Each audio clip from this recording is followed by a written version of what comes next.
Hello, you are listening to the Marriage Underdogs Radio Show podcast. Now, I'm your host, Chris A. Matthews. And once again, I have another phenomenal guest. I would like to introduce you guys to Dr. Edward Blevins. And yes, you guessed right. He is a licensed marriage and family therapist as well. How you doing, doctor? I'm good, Chris. How are you today? I am spectacular. Now, for full disclosure, Dr. Blevins and I go way, way, way back from our my early career, his mid-career at Anuvia Prevention and Recovery Center here in Charlotte, North Carolina. So thank you for spending some time with me today and being on the show. I always start with this question, especially for the Black men in general. Uh, Talk about what led you to the field of being a marriage and family therapist, because it's not a lot of us in this field.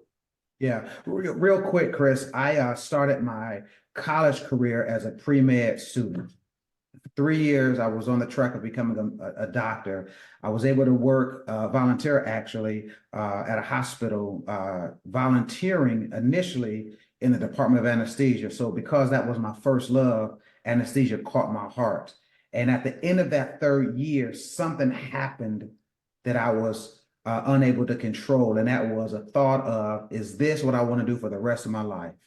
I was in a dark place because that's what I thought. Went to school the next semester, opened up a psychology book. Don't remember what I read, but when I read it, I said, this is what it is. And I've been on that track ever since.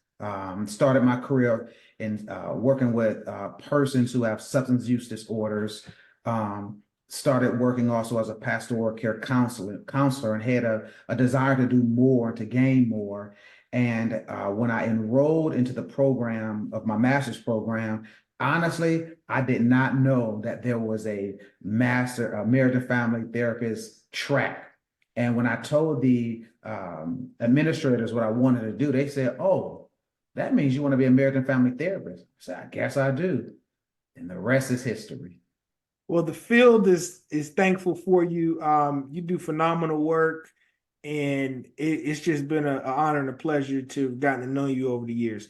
So we're going to jump right into our topic today. And this is a really important topic. That's why I have a very special guest on to help us navigate this conversation. Defensive behaviors. Now, we all have heard in relationships our partner saying, "You're being defensive." So before we get into the details, just give a brief description. What is defensiveness in relationships? Defensiveness is a function of our brain. Our brain, in one regard, is comprised of the prefrontal cortex and then the amygdala. The amygdala is the fight, flight, freeze part of our brain. And whenever our brain receives stimulus, taste, touch, sight, see, sound, once that information gets to our brain, it's either going to process it as alarm or calm. So if we hear something, it's either going to get received as alarm or calm. And if it gets processed, and it's not even processed, if it is received from the amygdala, the fight, flight, freeze as alarm, this is now my posture emotionally. I'm going to strike back because it was received as an alarm. I love the way you broke that down because it makes me think of how emotionally we have a defense system as well. Like we have an immunity defense system that protects us from diseases and viruses and things of that nature. We also have an emotional defense system. Yep. So you're essentially describing defensiveness as the initial reaction when we perceive that our partner is attacking us. Mm-hmm. Mm-hmm. A little bit deeper. Tell me a little bit more about some of the types of defensiveness, or how can I acknowledge when communicating with my partner if I'm becoming defensive? You know, I'm going to at least give the first point and then build into that very quickly. When we enter the communicative transaction, it's imperative that we enter into it with an open mindset or an open posture. Mm-hmm. What that allows us to do is to take note to avoid certain types of words to use. We want to avoid what Doctors John and Julia Gottman considers as the four horsemen of the apocalypse. We want to avoid criticism. We want to avoid contempt.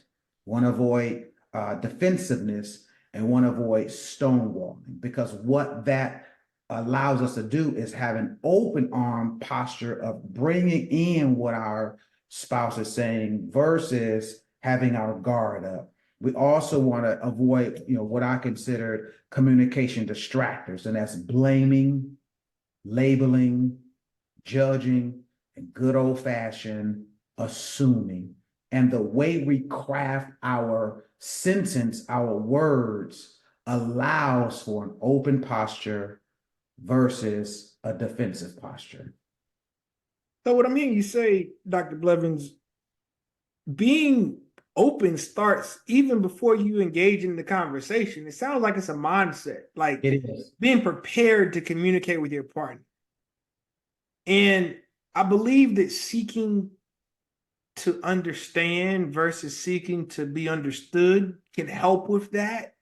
I heard you mention when we engage in a conversation to be mindful of those four horsemen. And let's go back to those for a second, because I don't want to assume that everyone is familiar with Dr. Julie and John Gottman's work.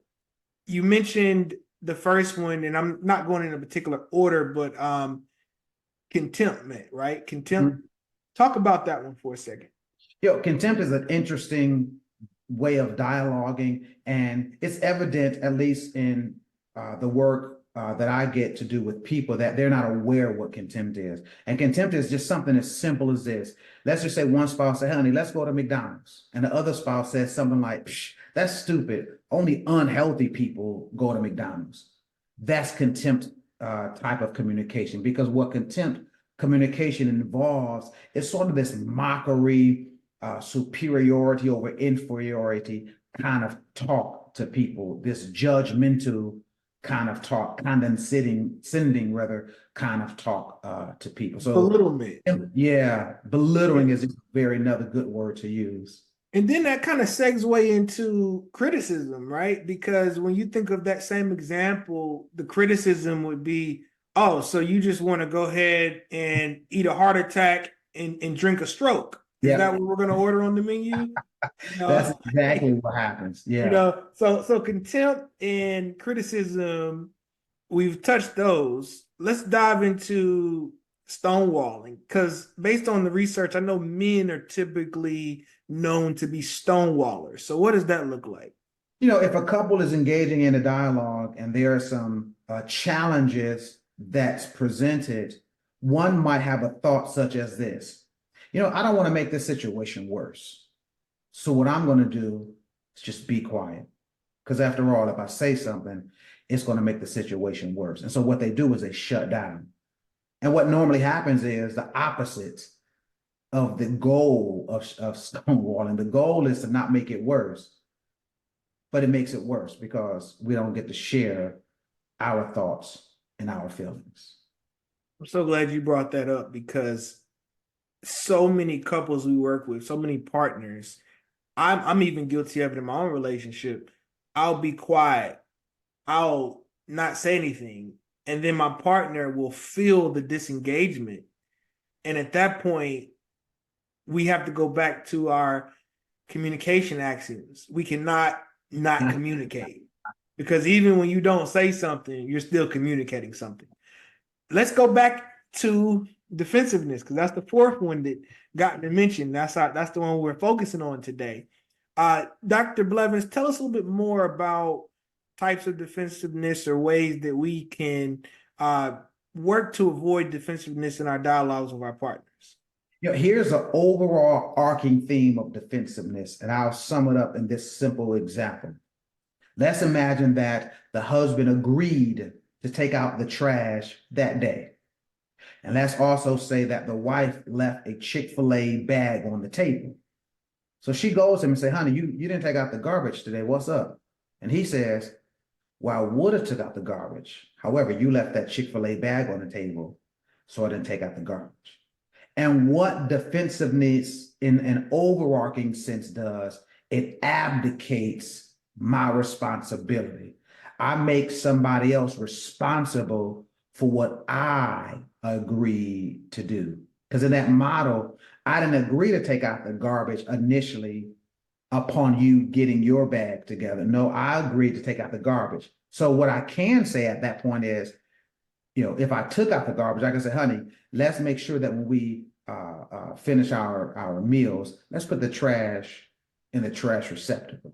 So defensiveness in this overarching sense is taking non-accountability for the words that I gave. When we talk about the words that we give, that is the most valuable asset in the life of a couple. The valuable asset lies not in our bank account. It lies in our brain activity, meaning the words we utter.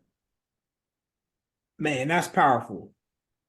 Because it sounds like what I'm hearing you say, defensiveness is really any time that our partner perceives that we're choosing to not be accountable. We're choosing to eradicate ourselves of the responsibility to show up and do what we say we're going to do. Mm-hmm. And I believe that in relationships, it's tricky because we're writing rules all the time in our minds. And you'll hear partners say that. They'll say, in my mind, I thought. So earlier you mentioned that mind reading can lead to defensiveness. Another one is explaining, right? And I know I have that tendency as well. And I'm sure when you're in a dialogue with your partner and there's a missing piece and you feel like if you just explain the missing piece, everything's going to be okay. But it tends to not usually work out that way. It almost appears to be the same thing that occurs when a sports player or an athlete commits a foul, and they're trying to communicate to the ref that they didn't do the foul or something was wrong. Can you talk about how explaining can actually be a form of defensiveness? Yeah, explaining diminishes the goal of listening. Oh, say that one more time. That was so powerful. Explaining diminishes the goal of listening. Right, because if you're speaking, you can't be hearing. Right. And that folds into that second point, which is I got to confirm that what I heard is what my spouse said. I can't tell them what they said. Here's the trick to that. If I say to my spouse, where you said go left, and if they really didn't say go left, they're going to say, no, I didn't say go left. And I'm going to say, well, yes, you did. Because if I'm giving them back in the form of what they said, I'm not leaving any room for them to give me the correct information because I'm making an assertion that what I heard is what you said. So we got to do the opposite. We got to confirm that what we heard is what they said by saying, oh, I heard you say go left. And they're going to say, oh, no, honey, I said go right. Oh, go right. Yes. So we got to make sure that we confirm that our ears heard what they said. Because many times what our ears heard ain't what they said. And we're responding to them off of what our ears processed, not what they said. And many times that's a reason that we're trying to explain stuff away is because we didn't hear what they said simply because we never confirmed that what our ears heard is what they said. And it goes back to what you said, Chris. We got to listen to understand, not to express a rebuttal. Absolutely. And just as a disclaimer, when we hear our partner say something, it is our responsibility to make sure that we validate that those are the words we heard.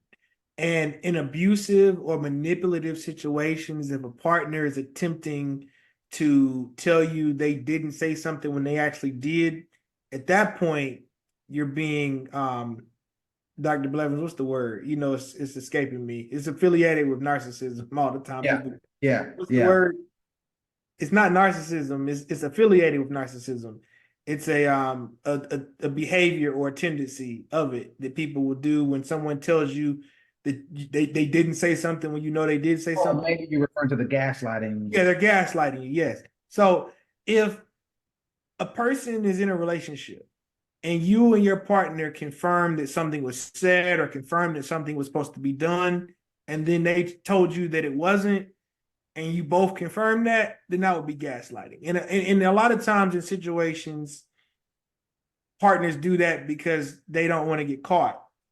And that's not what we're talking about, right? I want you guys who are listening to consider defensiveness as a method to negate your partner from going first. Allow your partner to go first. Think of your communication like going down a one-way street. If one partner gets to go first, it's your job not to always agree on what your partner said, and you don't have to agree to be a good listener. In the way Dr. Blevins described, articulating what you heard and allowing your partner to confirm or deny. And if they deny, no problem. You would want to recite it again. And that's also an opportunity to utilize written communication. That's good.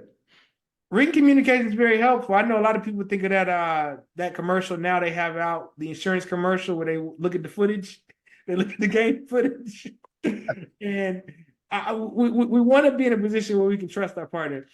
What are some other points on how partners can work together, Dr. Blevins, and avoid defensive behaviors, or if they found themselves participating in defensiveness to alter that pattern of behavior? Two things. The first thing, making an agreement that in our relationship, we're not going to use intimidation, domination, or manipulation. Like just from the jump, just making a decision, we're not using those three because having a place of respect is first right there. Absolutely. Right? You got to respect the person. Okay. Yeah. Another tool that we've been afforded by the Gottmans is that wonderful acronym called ATTUNE, ATTUNE. One, asking our significant other, what is their emotional status versus saying, oh, you're angry. So we're not telling them what their emotion is. We're going to ask them so that they can give us exactly what the emotion is. Because maybe it's not angry. Maybe it's... Yeah. And to add to that, you can ask about a behavior because the behavior may not even be associated with a particular emotion.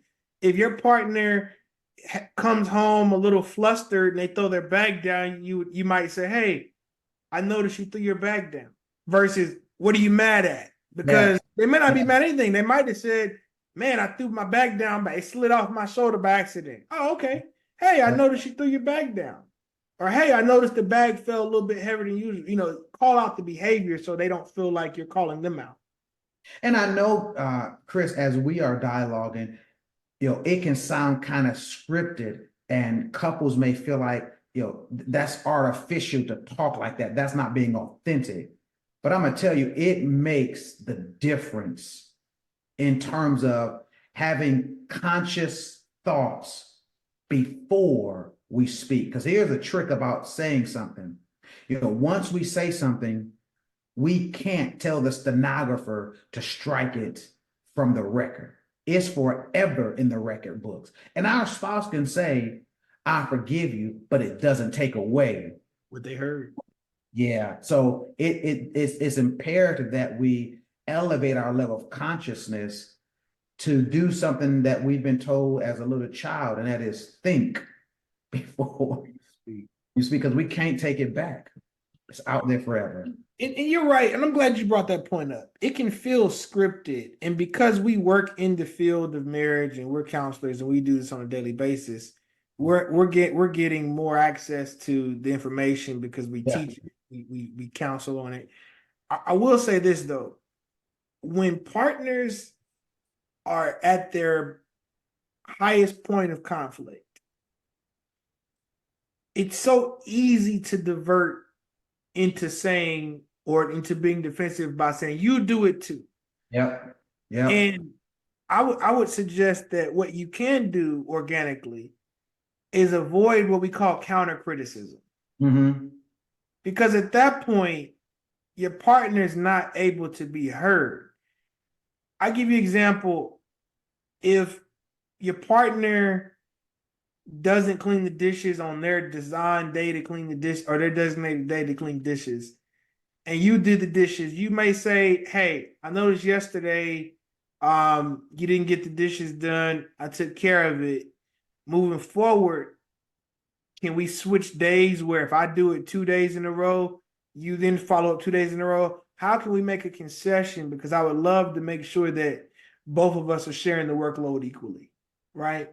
But you do that the day before, I mean, the day after, excuse me, because it also goes with choosing and picking the timing of when Yeah. you bring up conflict. So defensiveness is typically designed to push away the conflict versus go through conflict. Going Right. through conflict allows you to get on the other side of it. The other side of the conflict should look like some type of long-term solution or antidote so you don't have the same cycle and that problem continuing to reoccur again in the relationship. And in order to do that and not be defensive, make a choice to Mhm. communicate your need later on, not in the midst of the conflict. Because it's so easy to come home and say, I had to do dishes yesterday and you didn't do them, and I got to do them today. And then you continue to then speak out of anger versus out of a solution or a plan, which I like to call, communication, which you've actually negotiated communication. See, Um, that's a word in the scheme that I have, which is communication involves collaboration. mhm. That's all that talking through stuff that leads to negotiation, figuring out the terms, agreeing on the terms. That then spirals into this wonderful thing called unification. Absolutely. Now, Dr. Blevins, I want to ask you this. I know we're about to close out. If you have a partner, or maybe you are that partner who finds himself being defensive, either explaining or deflecting or safeguarding or justifying what you're saying because you don't want to be accountable. How can you work on that, right? And I bring it up because it sometimes may come from family of origin. Mm-hmm, mm-hmm. A lot of people that have a perfectionism or they've been brought up or trained that they can't make a mistake, it's easier to be defensive than to embrace or accept accountability. And I want those that are listening to be able to gain some type of skill or at least access to some help if they find themselves continuously going down this path of being defensive. Dr. Jahari offered to us the levels of awarenesses. And one level is things that other people know about you that are aware about you that you are not aware yourself.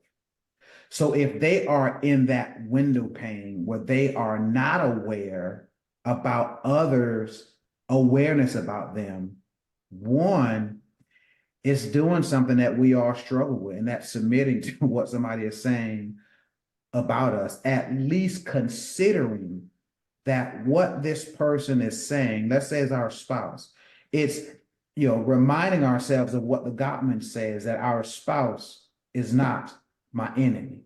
And so if my spouse is saying I'm doing this behavior, it's imperative that I now at least consider it and then make some steps to find some resources to help develop a new skill. Because you're right, Chris, all of these things are behaviors, and these behaviors are expression of the environment from which we've grown up, our family of origin, and all of the other vehicles by which we ascertain and gather information. So perhaps therapists is a good approach, at least to starting this dialogue Mhm. and having some consideration of maybe there is another way that I can engage in this relationship where communication is concerned. And the major takeaway as we conclude, the big thing I heard you say is we have to be open to our partner's critique. We have Yeah. to be open to our partner's perspective of our behavior. And it's easier to do that when we don't see our partner as an enemy, Yeah. somebody who's on our side. Because if we're being defensive in our intimate relationship, we're most likely being defensive in other relationships as well. Yeah. And I like what you said about seeking out counseling, seeking out a therapist, seeking out coaching, seeking out some type of third party to help you and your partner prevent defensive behaviors. Dr. Blevins, before we jump off, anything else you want to share? This has been a masterclass in defensive behavior prevention, and I really appreciate your time. I want to give you an opportunity to share the final words before we jump off.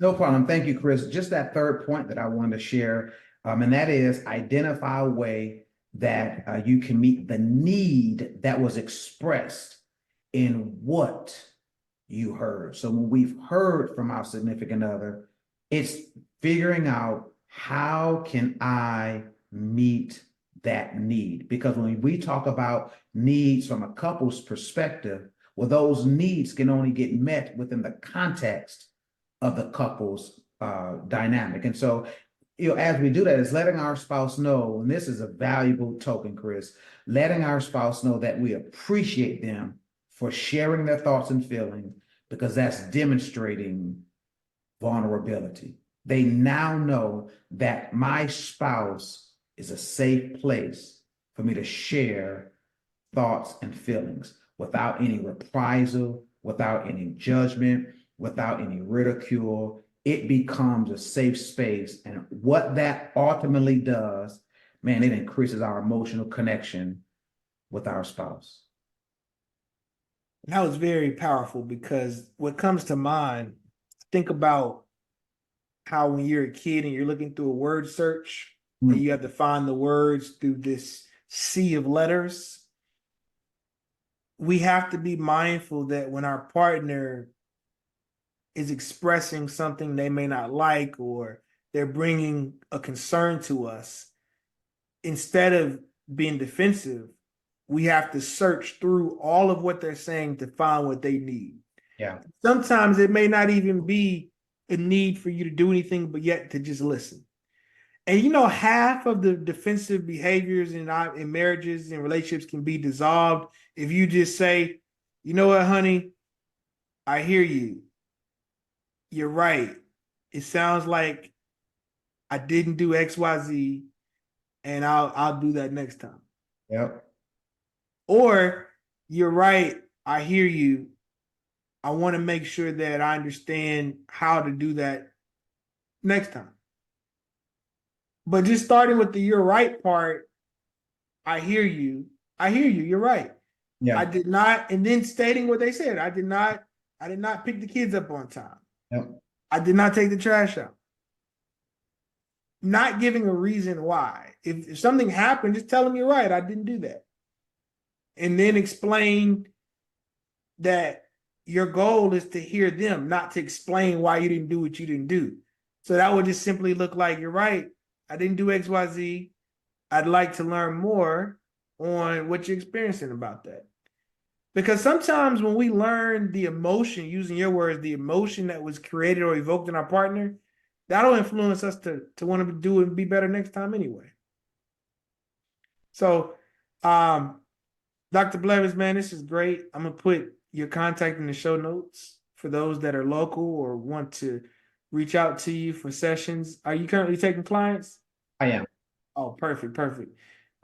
So you guys have had the opportunity to hear from myself, Chris A. Matthews, Dr. Edward Blevins, and we will be dropping a new episode every Tuesday on Apple Podcasts and Spotify. We want you guys to share this episode, stay connected, and we look forward to having another guest next week. Thanks. Thank you, Chris. Thank you.